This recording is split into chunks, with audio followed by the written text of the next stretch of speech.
So we're trying to keep this video to 5 minutes. Better speak fast. Well, we failed that one.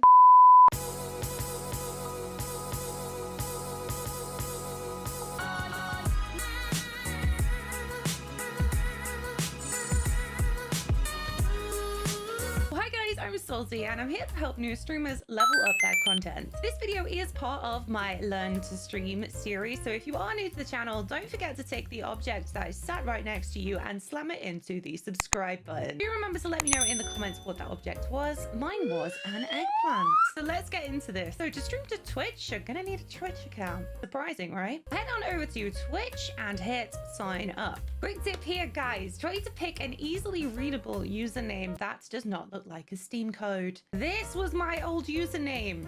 Learn from my mistakes. Now that you have a Twitch account set up, there are a few different ways that you can go live. You can either go live straight from your phone using this button right here, or you can go live straight from a console like an Xbox One or a PS4 using the Twitch app. By the way, guys, I did make a video on streaming straight from Xbox. You can find that right here. But today we're going to be looking at PC streaming. So to stream from a PC, you're going to need a few basic things. A laptop or PC, obviously, a microphone, a webcam of some kind. Now this can be the built-in webcam that's included within a laptop, and lighting of some kind unless you're streaming in the daytime. I've created two kits for brand new streamers, a British version and an American version. I will link these down below for you guys. These kits contain all of the very beginner startup equipment that you guys are going to need to start your stream. On to software. So there are three softwares that you can use to stream to Twitch from your PC. There's Streamlabs OBS, XSplit, and then plain old-fashioned regular OBS. But we're going to use regular OBS because it's completely free rather than freemium, which means that we're not going to get any annoying paywalls popping up and getting in our way. Hold up though, before we get into OBS, we need to do a quick internet speed test. Now, if we head over to Ookla, link in the description below, just need to hit go to run a quick test. Now, the number that we care about here is our upload speed. So just keep hold of that because we're going to need that later on. Jump into OBS. I used a capture card today so you don't get any soulception. Then open up settings. Starting from the top, let's first of all connect our Twitch account. Now you can use a stream key for this, but the recommended method is just to simply log into your Twitch account. Now that we've logged into our Twitch account, let's jump down into our output settings. Make sure that output mode at the top is set to simple. Two most important things in this section are video bitrate and encoder. There are two different ways to encode. The first is via your CPU or central processing unit, and the second is via your GPU, which is your graphics card. Now GPU is better if you're gaming from a PC because it helps you balance your computer better. But GPU encoding is only going to be available if you have a dedicated graphics card in your computer. Now, because I do have a graphics card in my computer, I'm going to select hardware and then which is the GPU method. Now, the next thing that we're going to look at is bitrate, and that depends completely upon your upload speed. I use the NVIDIA nVent guide as well as the Twitch encoding guide for this. If we take a look at the nVent guide, we can see that with our upload of 35 megabytes per second, we could actually stream to Twitch at the highest resolution that Twitch accepts, which is a 6000 bitrate as well as a resolution of 1920 by 1080 and a 60 frames per second.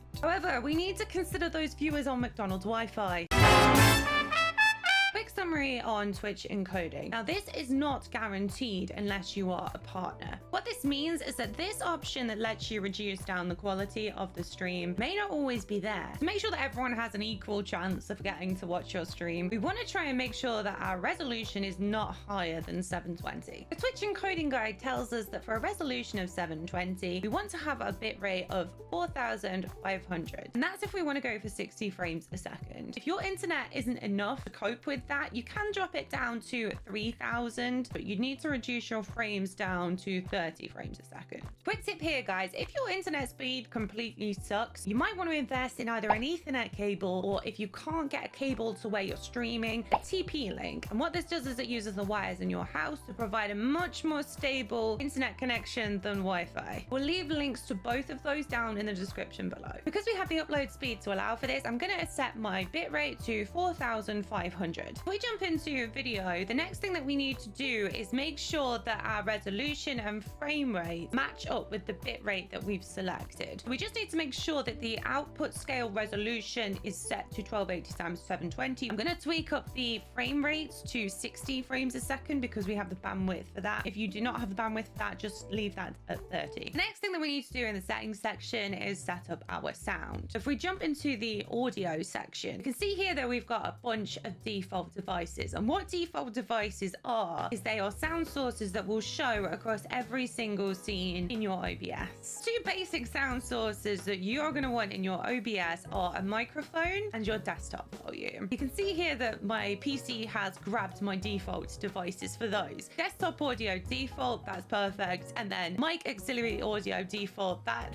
is my crappy laptop mic. So if you're using a different microphone, you're going to want to select it here. Then once you're done there, if you just hit apply and okay, and that's all of our settings done. Quick audio tip here, guys. You don't actually want your microphone across all of your scenes. What you can do in the audio section is just set the microphone to disabled. You can see now that that's disappeared from our audio mixer. Make sure that we're in a scene. So to create a scene, we just hit this plus button there. Just type any name that you want and then hit okay. And then we need to add a microphone source. Now we're going to need to do this for every single scene that you want your microphone in. We just hit the plus button under sources and then we go into an audio input capture. Then we want to select our microphone. Select that there and then hit okay. You can see that our microphone is now in scene 3, but it's not in scene 2. So that gives us a little bit more audio flexibility. To avoid the classic new streamer mistake every single person makes, which is that the microphone is way quieter than the desktop, what we're going to do is turn our desktop volume down to around about 50%. Then we're going to leave the microphone at maximum.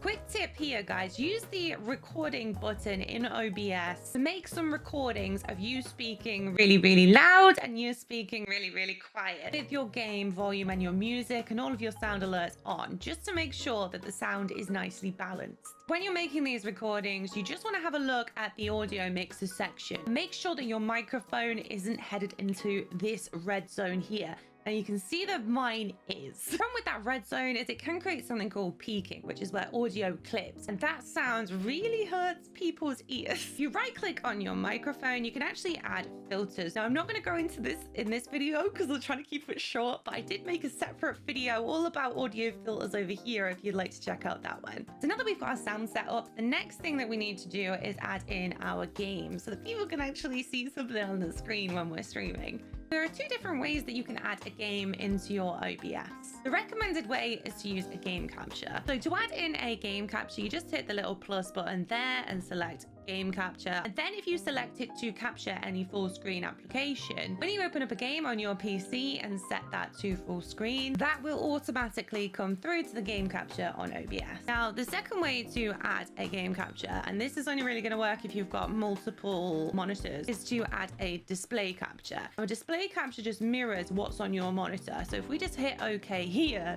you can see that what's on my monitor right now is actually OBS, which is how we get that inception moment. So to add in your webcam, you just need to add in another source and then select video capture device. Now that's automatically selected my webcam, which is kind of lucky. So let's hit OK there. Terrible camera angles. Reduce that size down there and pop that in the bottom corner. What you can also do here, guys, if your camera is really freaking uneven like mine is you can right click on the source there and then add a filter, add in a crop. Then what we can do is we can crop a number of pixels off by using the numerical values here. The left hand side's a little bit too much, so let's crop up like 100 pixels there to make us a little bit more central. Just like that, you're ready to hit the live button and stream. If you found this video useful, guys, don't forget to leave a like and subscribe to the channel so as not to miss out on new ways to level up your content. If you guys do have any questions on streaming, do feel free to drop by my stream. I stream every Friday, Saturday, and Sunday on Twitch, link in the description below. If you guys are looking for free overlays and alerts to jazz up your Twitch stream, don't forget to check out my stream for free video,